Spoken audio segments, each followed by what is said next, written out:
Alhamdulillah, ini adalah kabar baik, ini adalah kado istimewa untuk para pekerja migran Indonesia dimanapun di negara-negara penempatan. Satu, rapat memutuskan, dan ini disampaikan langsung oleh Bapak Menteri Perdagangan, bahwa Permendag 36 tahun 2023 tentang kebijakan dan pengaturan impor dinyatakan dicabut, ya.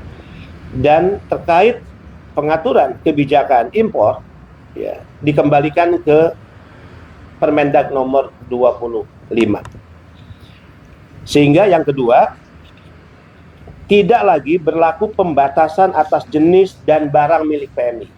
Jadi kemarin di Permendag 36 2023 yang mengatur jenis dan jumlah barang, sehingga otomatis dengan dicabutnya atau ya pada posisi di hold Peraturan Menteri Perdagangan nomor 36 tahun 2023 atau dinyatakan tidak berlaku secara implementatif di lapangan, ya, maka tidak berlaku juga pembatasan untuk jenis dan jumlah barang milik pekerja migran Indonesia.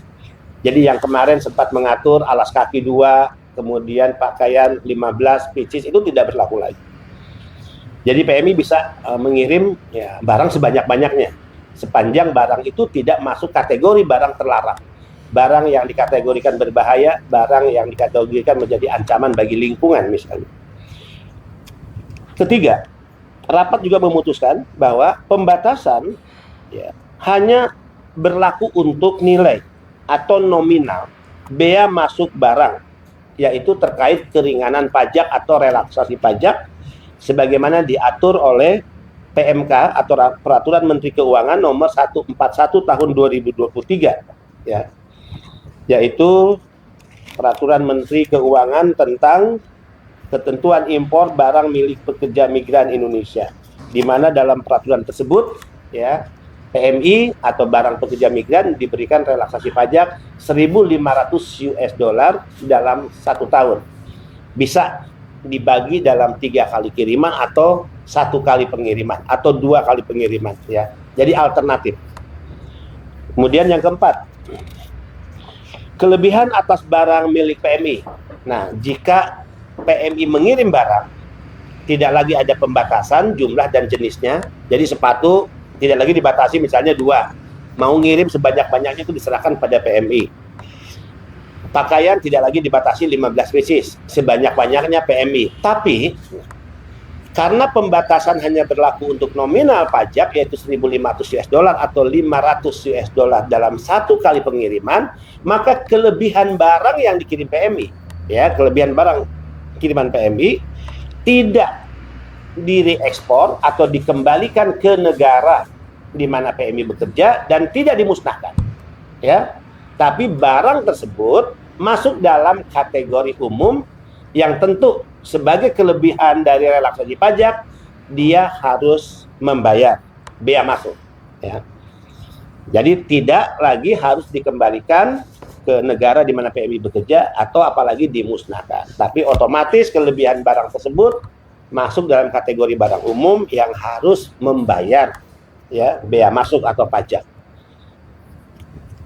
Kelima, rekan-rekan sobat migran, tarif umum kelebihan barang dengan bea.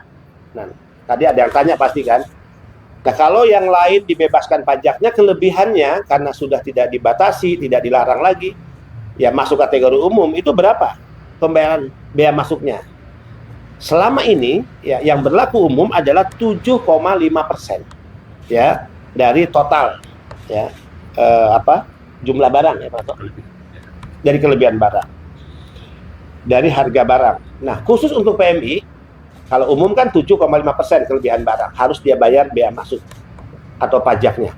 Usulan Pak Menko Perekonomian tadi di state langsung dalam rapat tersebut, ya, diberikan keringanan kembali sebesar 5%. Khusus barang PMI, umum tetap 7,5%. 6. Usulan BP2MI, jadi BP2MI tetap tadi mengusulkan 1.500 US dollar itu tidak cukup, karena kita punya contoh best practice Filipina, ya. Bahkan tadi saya menggunakan bahasa kenapa kita tidak mau jujur, ya. Dan kenapa kita tidak malu melihat Filipina? Saya katakan begitu dalam rapat. Filipina itu negara kecil. Tapi bagaimana Filipina sebagai negara menghormati PMI, memberikan relaksasi pajaknya, itu 2.800 US dollar. Sekali lagi 2.800 US dollar. Kita ini negara besar, jauh lebih besar dari Filipina.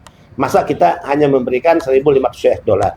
Karena rapat tadi tidak dalam konteks mengambil keputusan itu, karena itu harus langsung Presiden, maka Menko Perekonomian Pak Erlangga memberikan dukungan atas usulan BP2MI ya untuk 2.500 US dollar atau minimal 2.500 US dollar.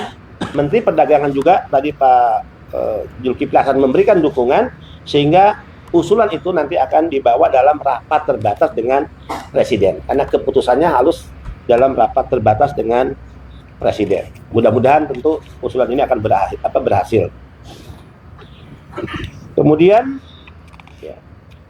BP2MI juga nanti akan menindaklanjuti ya usulan tersebut dalam bentuk surat kembali kepada Presiden. Besok kita akan luncurkan suratnya, yaitu meminta PMK 141 direvisi, nilai nominal bukan 1.500 US dollar tapi best practice Filipina ya kita akan jadikan itu role model 2.800 US dollar atau paling minimal 2.500 US dollar. 7. Terkait barang-barang milik PMI yang tertahan ya di Pelabuhan Tanjung Mas dan Tanjung Perak, sebagaimana juga sudah menjadi konsumsi publik, sudah diberitakan oleh berbagai media ya bahwa ribuan dos-dos barang milik PMI sudah 6 bulan, 5 bulan, 4 bulan itu tertahan di 2 pelabuhan tersebut dan pelabuhan-pelabuhan kecilnya. Rapat tadi menyetujui agar barang-barang milik PMI tersebut segera dikeluarkan.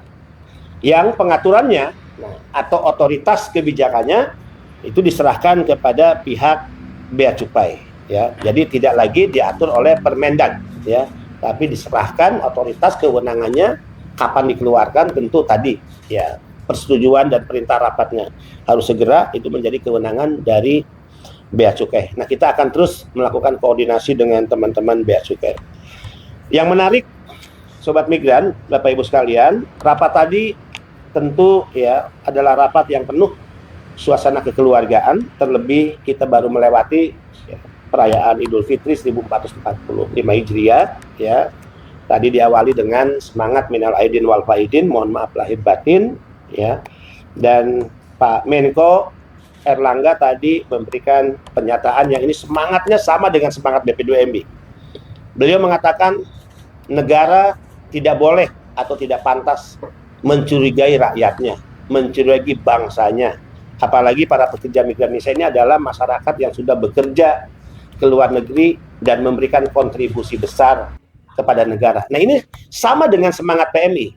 Ketika PMI selalu dituduh sebagai sumber ancaman barang-barangnya bagi perekonomian nasional, PMI diposisikan